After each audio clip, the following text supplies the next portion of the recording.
네, 우리 오늘 주시는 하나님의 음성을 듣기 위해서 오늘 성경 본문 말씀 읽도록 하겠습니다.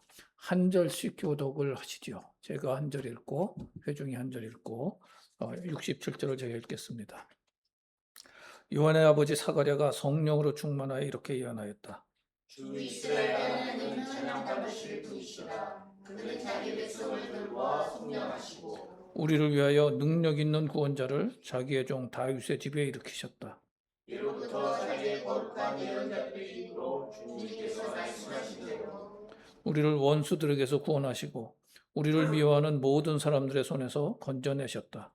주님께서 우리 조상에게 자비를 베푸시고 자기의 거룩한 언약을 기억하셨다. 이것은 주님께서 우리에게 주시려고 우리 조상 아브라함에게 하신 맹세이니 우리를 원수들의 손에서 건져주셔서 두려움이 없이 주님을 섬기게 하시고 우리가 평생 동안 주님 앞에서 거룩하고 의롭게 살아가게 하셨다. 알아야 너는 더없이 높으신 분의 예언자를 부릴 것이니 주님보다 앞서가서 그의 일을 예비하고 죄사함을 받아서 구원을 얻는 지식을 그의 백성에게 가르쳐 줄 것이다. 이것은 우리 하나님의 자비로운 심정에서 오는 것이다. 그는 하나님을 비리게 하셔서 함께 읽겠습니다. 어둠 속에 죽음의 그늘 아래에 앉아 있는 사람들에게 빛을 비추게 하시고 우리의 발을 평화의 길로 인도하실 것이다. 아멘. 네, 저희는 계속 강해 설교를 하고 있는데요. 구약 창세기부터 몇 권 하고 지금 이제 누가복음 오늘이 7째 날입니다. 지난주에 우리가 본 거는 그 세례 요한의 아버지 사가랴가 세례 요한을 임신하게 할 것이다는 가브리엘 천사의 말을 못 믿어가지고 그래가지고 징계를 당하죠. 징계가 벙어리가 돼요. 벙어리. 그래서 지난주에 저희가 이 추산해 본 바에 의하면은 10개월에서 12개월 정도 벙어리로 지냈을 것이다. 이 벙어리로 지낸다는 거를 상상을 한번 해보시면 좋을 것 같아요. 우리가 말이 없는 사람도 사실은 말을 굉장히 많이 합니다. 그런데 하고 싶은데 말을 하지 말아요. 못해. 저는 벙어리도 불쌍하지만 그런 면에서 더 불쌍한 거는 중간에 장님된 사람들이에요. 당뇨나 뭐 혹은 사고나 이래가지고 아니 평소에 다 보고 그러던 걸 못 봐. 그리고 이 사가랴처럼 하고 싶은 말을 못해. 다행히 이분이 10개월 혹은 1년의 침묵기를 지나면서 엄청나게 회개를 한 것 같아요. 제사장이지만 하여튼 또 회개를 해가지고 최초 했던 말이 기록된 게 아들을 요한이라고 해라. 그 부인 엘리사벳도 요한이라고 했고 서판에다가 이름을 요한이라고 해라 하고 썼을 때 그 1년 동안 막혔던 입이 풀려가지고 이 벙어리가 말을 하게 된 거거든요. 그러면서 오늘 본문이 기록돼 있어요. 오늘 본문이 그 장면에서 얘기한 본문인지 아니면 그 사이에 또 여러 날이 지나고 그러고 아들을 향해서 예언을 했는지 그건 모르지만 아마도 우리가 합리적인 추정을 한다고 그러면은 그 이름 짓는 날이 할례하는 날이었잖아요. 태어난 지 8일 만에 할례를 하는 날. 그날 이제 이렇게 예언 내지는 축복을 하지 않았을까? 그렇게 봐도 뭐 조금 더 무리가 없을 것 같아요. 그러면 예언의 내용을 한번 보십시다. 예언의 내용을. 우리 함께 읽은 것처럼 쭉 나옵니다. 하나님을 찬양하는 얘기, 그리고 하나님이 약속을 지키셔가지고 예수님 보내주시는 얘기를 해요. 직접적으로는 안 하지만 그 얘기를 다 합니다. 그러면서 이 아이가 주님 오실 길을 예비하는 자가 될 것이라는 그런 예언을 해요. 그러면서 몇 가지 얘기를 쭉 하는데 우리가 이 말씀을 보면서 특별히 눈길이 가는 데들이 있습니다. 그것들을 함께 이렇게 보도록 하겠습니다. 첫 번째는 73절에 보시면은 이렇게 얘기를 합니다. 에, 아브라함한테 하신 약속을 혹은 언약을 하나님이 지키셨네. 예? 너는 아브라함이 받은 언약을 지키는 일에 선구자가 되는 거야. 이렇게 이제 예언을 해요. 예. 자, 이거는 그 언약의 내용은 사실은 예, 아브라함이 복의 근원이 되고, 그 말은 다시 말해서 메시아의 조상이 될 것이다. 이런 언약을 받았던 거거든요. 그거를 오늘날 이루셨다라는 얘기를 사가랴가 하는 거예요. 우리가 이렇게 그냥 읽을 때는 아우 참 성령 충만하니까 예언을 잘하네 이럴 수 있는데, 사가랴가 자기가 노년에 얻은 아들을 보고 예언을 하면서 이 얘기를 할 때는 가슴이 벅차 터지는 거예요. 예. 무려 2000년 넘게 예, 그 기다렸던 메시아가 드디어 오시는구나. 우리 아들이 그 앞길을 예비하는 자야. 이렇게 예언을 하는 거거든요. 아, 정말 우리도요, 주님 오실 길을 예비하는 자의 사명을 받았다고 그러면은 어떨 것 같으세요? 정말 믿음이 있는 사람이라면 무슨 감격이 있을 거고, 그리고 감동이 있지만 또 벅차죠.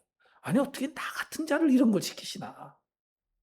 그런데 비록 세례 요한처럼 기록된 그런 주의 길을 예비하는 자는 아닐지라도 우리는 그런 사명 다 받아 있는 겁니다, 사실은. 우리가 주일날 교회에서 섬길 때만이 아니라 우리의 삶의 자리에서 주님 오시는 것을 다 예비하고 있는 거거든요. 우리의 삶을 통해 가지고, 말과 행동을 통해 가지고. 그래서 그 세례 요한과 같은 마음을 가지고 살아내시기를 바랍니다. 그리고 그렇게 할 수 있는 힘은 어디서 오느냐? 하나님을 신뢰하는 데서 오는 거예요. 하나님은 언약을 주시고 그 언약을 이루신다. 지키신다. 약속을 반드시 예? 지키시는 분이다. 그 믿음에서 옵니다. 예, 조금 왔다 갔다 하면서 할게요. 마지막 그 80절에 보시면은 이제 설명으로 이렇게 나와요. 아기가 자라서 심령이 굳세어졌다. 화면에 네, 80절이 좀 안 나와 있군요. 80절은 그 아기가 자라면서 광야에 있으며 심령이 굳세어졌다 이렇게 얘기를 해요. 이거는 성경 공부하신 분들은 대충 다 아시는 얘기인데, 세례 요한은 에세네파였을 거다 그래요. 에세네파 아시죠? 그 광야에 살면서, 광야는 거의 사막 수준이에요. 사하라 같은 모래사막은 아니지만 예, 왕모래, 돌 조그만 그런 게 있고 풀이 가끔 가다가 듬성듬성 나 있는 유대 광야는 이제 그런 식이거든요. 거기 사는 거예요.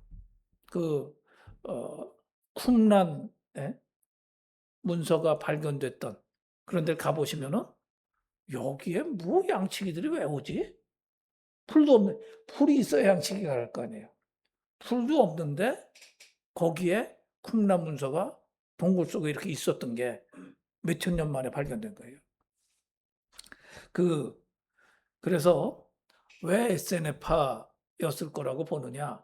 뭐 약대 털옷을 입고, 뭐 석청을 먹고, 그러니까 뭐 요즘 사람들은 뭐 건강 어쩌고 해서 뭐 고급만 먹었네 이러지만 완전히 가난하게 아무것도 없이 사는 그런 얘기거든. 그리고 왜 에세네파라고 추정을 하느냐? 에스네파는요, 고아들 데려다가 키워요, 후계자로. 사막에서 일종의 건물도 없는 수도원 같은 시기에 느낌이. 사가랴와 엘리사벳이 나이가 많아서 임신을 했다고 그랬거든. 오늘 이런 예언을 했지만 오래 못 살고 죽었을 것이다. 그러니까 세례 요한은 비교적 어린 나이에 고아가 됐을 것이다. 그 고아가 된 제사장의 아들이기 때문에 에세네파가 데려갔을 것이다. 이렇게 이제 학자들이 추정을 합니다. 그리고 상당히 뭐 수긍이 가는 그런 추정이에요. 그래서 심령이 강해졌다는 말씀이 나오거든요. 오히려 도시에서 모든 게 손 가까이에 있는 도시에서 자란 것이 아니라 광야에서 자라면서, 그리고 신앙의 선배들 틈에서 자라면서 심령이 굳세어졌다는 거죠. 다음 날 설교, 이제 다음 주 제가 16일 날 설교할 때 세례 요한에 대한 얘기가 또 다시 나오는데, 그때 조금 더 말씀드리기로 하고, 그 나이가 어떻게 됐죠? 세례 요한이 예수님하고 동갑인데 6개월 빨라요. 그러니까 우리 식으로 하면 한 살 위일 수도 있고 동갑일 수도 있고. 죽기는 예수님보다 얼마 전에 죽었어요? 3년 전에 죽었다고 봐야 돼요. 예수님 사역 초기에 이제 헤롯한테 죽었으니까. 그 예수님은 그래도 제자들도 있고 뭐 이렇게 그 필요를 섬겨주는 분들도 있었지만 세례 요한은 그런 것도 없이 정말 고생만 엄청하고 그렇게 이제 죽었죠. 세례 요한의 사역 자체는 다음번 설교 때 또 보십시다. 자, 그 다음에 볼 부분은 77절에 나타나는 말씀을 한번 보시자고요. 죄 사함을 받아서 구원을 얻는 지식을 그의 백성에게 가르쳐 줄 것이다. 세례 요한이 구원에 대해서 가르쳐 줄 것이라고 그래요. 예수님에 대해서 가르쳐 준다는 얘기예요. 예수 그리스도를 믿고 의롭다 함을 받는 게 무엇인지 그거를 먼저 앞서가면서 선포를 하는 거예요. 자, 우리 여기서 죄와 심판과 복음에 대한 것을 다시 한번 복습을 합시다. 죄는 뭐가 죄예요? 여러 가지로 해석을 하지만 죄 자체는 하나님과의 분리를 죄라고 합니다. 아무리 신학대학교 총장이 되고 대형교회 목사가 돼도 하나님과 분리되어 있으면 그는 구원받지 못한 죄인이에요. 그럼 하나님과 분리됐다는 게 무슨 얘기냐? 하나님과 영적으로 소통이 없는 거를 얘기를 해요. 그래서 우리는 모두 죄인입니다라는 고백을 하는 게 우리가 기도를 해도 하나님하고 친밀하게 이게 소통이 될 때는 아주 예외적이잖아요. 그게 우리가 근본적으로 하나님하고 떨어져 있었기 때문에 그래요. 그래서 하나님하고 분리 자체가 죄고, 그렇다면은 왜 죄의 삭시 사망이 돼요? 하나님이 생명의 창조주거든. 그러면서 창조의 근원이신 거예요. 생명의 근원. 하나님하고 분리돼 버리니까 생명이 우리한테 계속 들어오질 않는 거예요. 어린아이가 모태에서 어머니의 양분을 탯줄로 받을 때 점점 자라나는 거거든. 근데 어떤 이유 때문에 탯줄이 끊어졌어, 임신 중에. 그럼 그 아이는 얼마 지나서 죽고 사산을 하게 돼요. 우리는 어떤 면에서 사산된 그런 존재나 비슷해요. 네. 그런데 그 우리가 살아 있잖아요. 이게 지난번에 말씀드린 우리 그 육신의 생명, 그것과 영적인 생명의 차이예요. 육신으로는 생명이 아직 남아 있어서 이렇게 움직이고 먹고 뭐 별거 다 하고 사는데 영적으로 끊어졌거든. 그럼 본질로서 생명이 기본부터 공급이 돼야 되는데 탯줄이 끊어진 거나 똑같아. 그러면 하나님하고 떨어져 사는 자는 영적으로는 이미 죽은 것이고, 그리고 육도 그로 말미암아 어떤 사람은 60년, 어떤 사람은 80년 만에 시들시들 하다가 죽어요. 그게 죄인의 상태란 말이에요. 그리고 그 영이 이미 죽다시피 되어 있던가 죽은 영이 다시 살아나지 못하면은 궁극적으로 하나님의 심판을 받아요. 예. 그 심판에 대해서 이제 우리가 표현을 지옥과 천국이라고 하는데, 그동안에 본 그림이 너무 이게 어린애 같은 그림을 보여줘가지고 그냥 뭐 지옥 불이다 이런 것도 그 괴롭다는 것을 표현하는 거거든. 거기에 정말 무슨 에, 무슨 불이 붙어가지고 그랬다 이렇게 보는 것이 아니고, 예, 정말 너무너무 괴로운 상태. 예, 천국은 너무너무 감사한 상태, 너무 좋은 상태, 이렇게 된다고 봐야 되죠. 그래서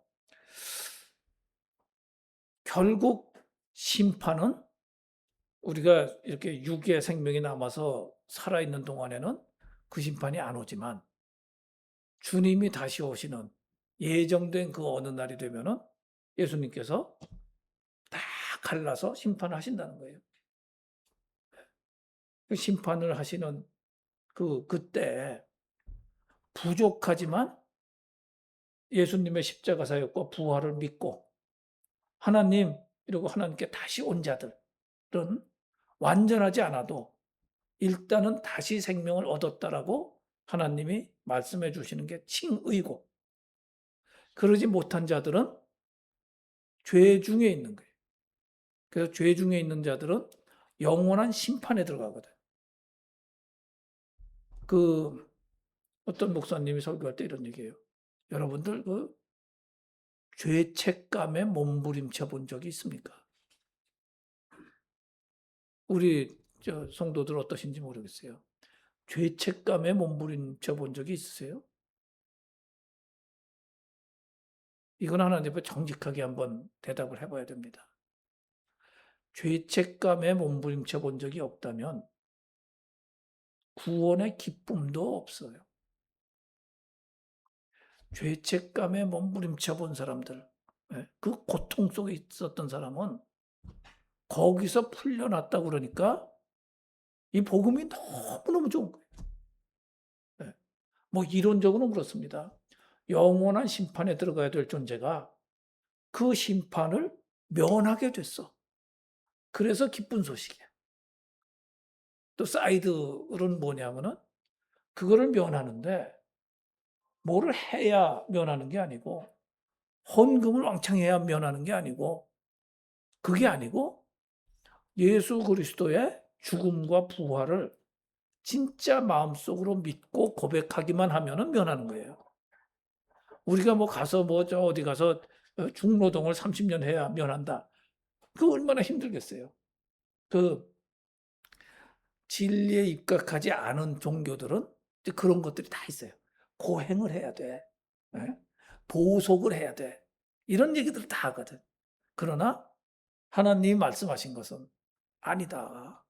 너희들이 내 아들 예수 그리스도의 죽음, 그 대속적 죽음을 믿고 부활을 믿는다면, 그러면 일단 나에게 다시 나를 바라보며 연결되기를 원하기 때문에 내가 생명을 다시 부어주기 시작해.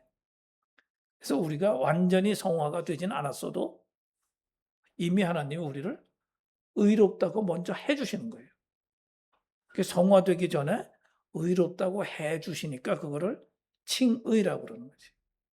굳이 용어를 쓴다 그러면 justification이라고 그래요. 예. 예. 자, 그래서 이게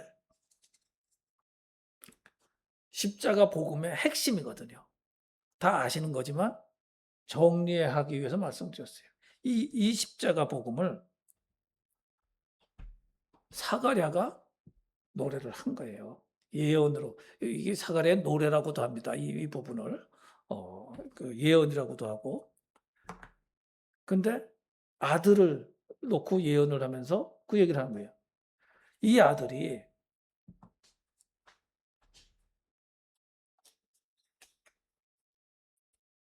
주님보다 앞서가서 그의 길을 예비할 것이다. 동시에 이거는 죄 사함을 받아서 구원을 얻는 지식, 이건 영적 지식이죠. 네. 이 지식을 그의 백성에게 가르쳐 줄 것이다. 그렇기 때문에 세례 요한이 외친 것은 회개하고 돌아와라. 네. 세상 바라보고 하나님으로부터 끊어져 있던 자들아, 하나님께로 돌아와라. 이 지식을 가르쳐 주는 것이 성경에 기록된 것에 회개하라, 천국이 가까웠느니라. 이 말씀들을 계속하는 거예요.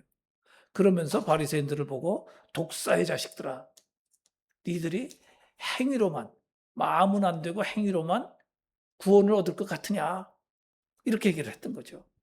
네.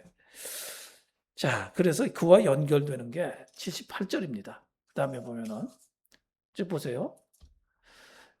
이것은 우리 하나님의 자비로움, 하나님의 사랑에서 나온다는 거죠. 본질적으로.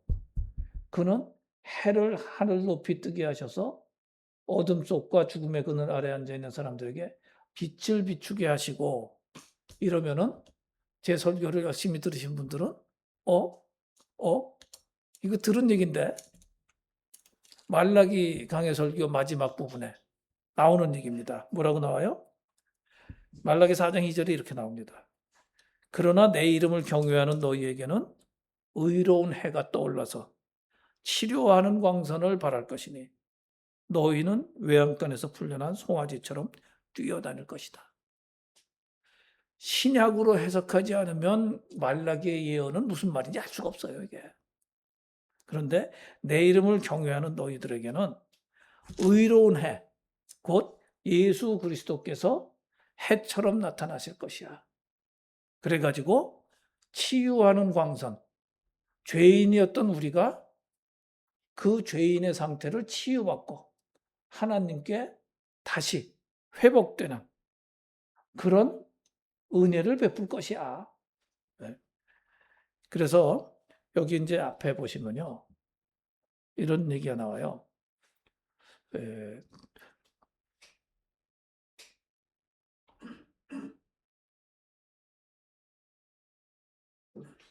두려움에 대한 얘기가 나오는데, 지금 빨리 못 찾겠는데, 몇 절? 74절. 74절. 원수들의 손에서 건져 주셔서 두려움 없이 주님을 섬기게 하신다.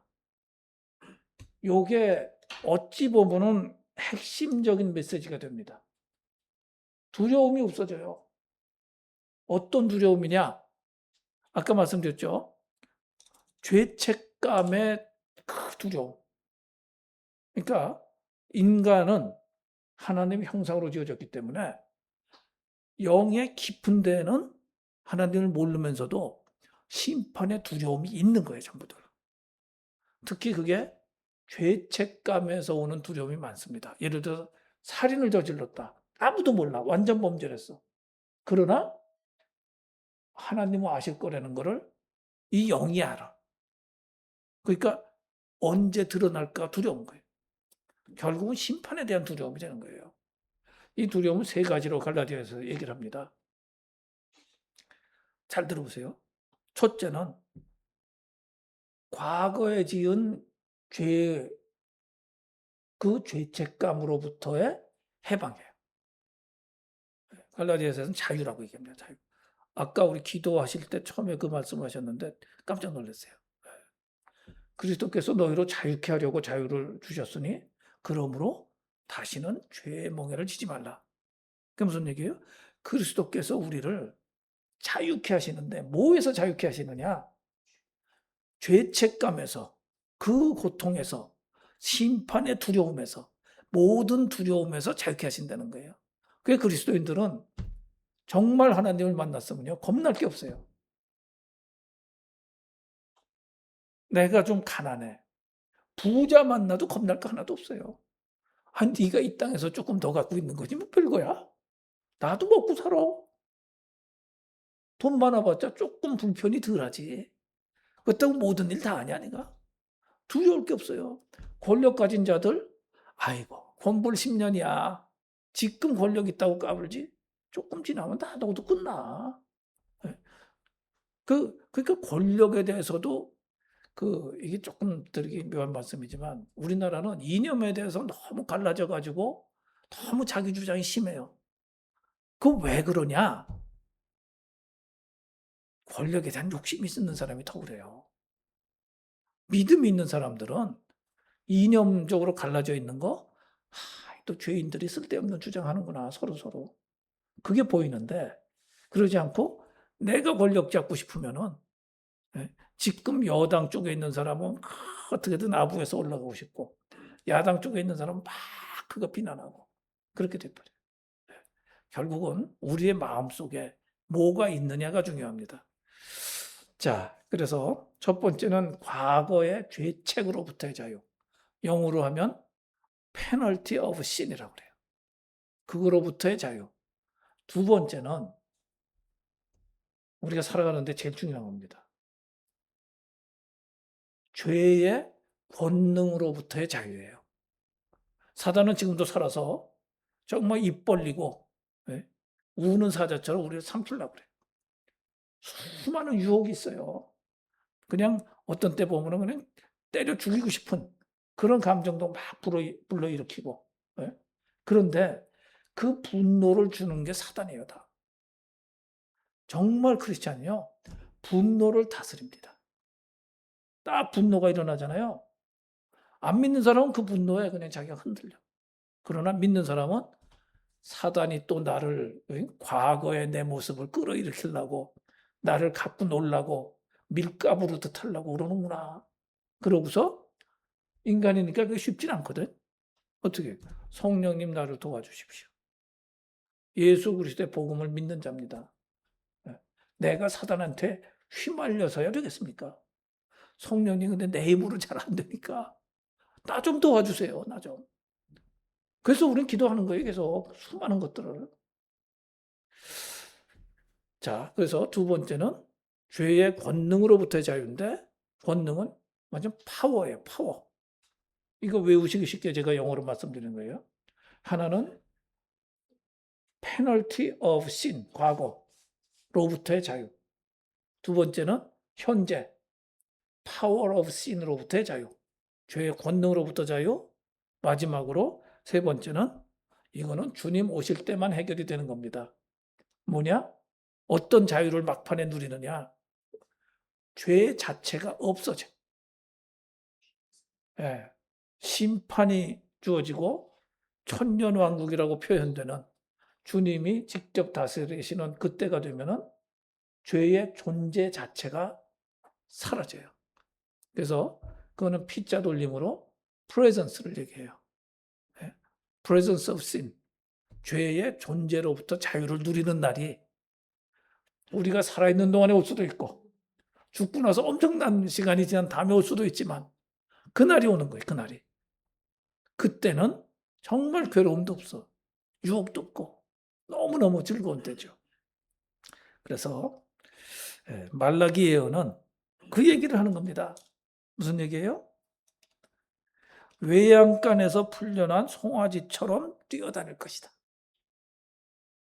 외양간에서 갇혀있던 송아지가 풀려났어. 이게 소는 좀 덜 뛰지만 송아지는 천방기축 막 뛰거든. 그렇게 우리가 할렐루야 하고서 자유를 외치면서 뛸 거라는 거예요. 오늘 사가랴는 뒤늦게 준 아들 세례 요한을 보면서 이렇게 예언을 하고 먼 미래에 대한 예언까지 다 하는 거예요. 이게 성경이 참 신기하고요. 성령 충만하다는 것도 참 신기한 거예요. 우리가 누구한테 그 미래를 알고 얘기하겠어. 성령이 우리한테 들어오셔가지고 미래 일을 막 얘기를 하세요. 이런 은혜가 여러분들 모두에게 있기를 바랍니다. 아멘. 오늘 말씀을 정리를 하겠습니다. 다음 페이지 좀 보여주세요. 자, 지금 살펴본 걸로 보면은 몇 가지 말씀을 하셨어요. 예수님이 오실 거야. 복음의 주인공이지. 그러니 너희들 죄를 회개하고 예수 그리스도를 영접을 해라. 영접하는 자는 하나님의 아들이 되는 권세를 주셨으니 용서와 칭의가 주어질 것이요. 영접하지 않는 자에게는 영원한 죽음의 심판이 주어질 것이다. 내용 중에 그게 싹 들어있는 게 오늘 내용 중에. 그리고 믿고 영접하는 자는 두려움 없는 인생을 살게 될 것이다. 돈이 없어도 두렵지 않아. 뭐 가방끈이 짧아도 두렵지 않아. 몸이 아파도 두렵지 않아. 그래서 오늘 이제 본문을 살펴보면서 저희들이 생각해 본 거는 이 정도이고, 그래서 오늘 총체적인 메시지는 무엇입니까? 한번 다음 페이지 보여줘 보세요. 전체적인 메시지는 결국 이런 말씀이에요. 쭉 지금 우리 누가복음 읽고 있는데 인간들은 별소리를 다 하고 떠들어요. 시끄러워요. 그럼에도 불구하고 구원 역사, 또 심판주로 오시는 역사는 하나님의 뜻대로, 여기에 뜻대로는 하나님의 방식대로라는 게 포함됩니다. 그리고 하나님의 시간표에 맞추어서 착착 진행되고 있다. 지금 이 시간에도 하나님은 당신께서 하실 일들을 착착 진행하고 계신 겁니다. 우리는 그 하나님을 신뢰하기 때문에 자유롭게 감사하며 할렐루야 찬양하면서 살아갈 수 있는 거예요. 우리 모두 그런 은혜의 삶을 누리는 한 사람 한 사람 되기를 바랍니다. 아멘. 기도하겠습니다. 하나님, 예수님 보내주셔서 감사합니다. 예수님 앞서 세례 요한 보내주셔서 감사합니다. 천국 복음을 선포해 주셔서 감사합니다. 아무것도 아닌 쓸데없는 우리들을 하나님의 자녀 삼아 주셔서 감사합니다. 하나님, 이제 하나님을 알고 그리스도를 알고 성령께서 우리 가운데 계시니 우리가 쓸데없는 일들, 작은 일에 두려워서 벌벌 떠는 삶을 멈추게 하여 주시옵소서. 하나님을 온전히 신뢰함으로 자유롭게 그렇게 살아가는 한 사람 한 사람 되도록 축복하여 주시옵소서. 예수 그리스도 이름으로 감사하며 기도하였사옵나이다. 네. 이 시간 다 함께 일어서셔서 예수로 나의 구주 삼고 찬양하시겠습니다.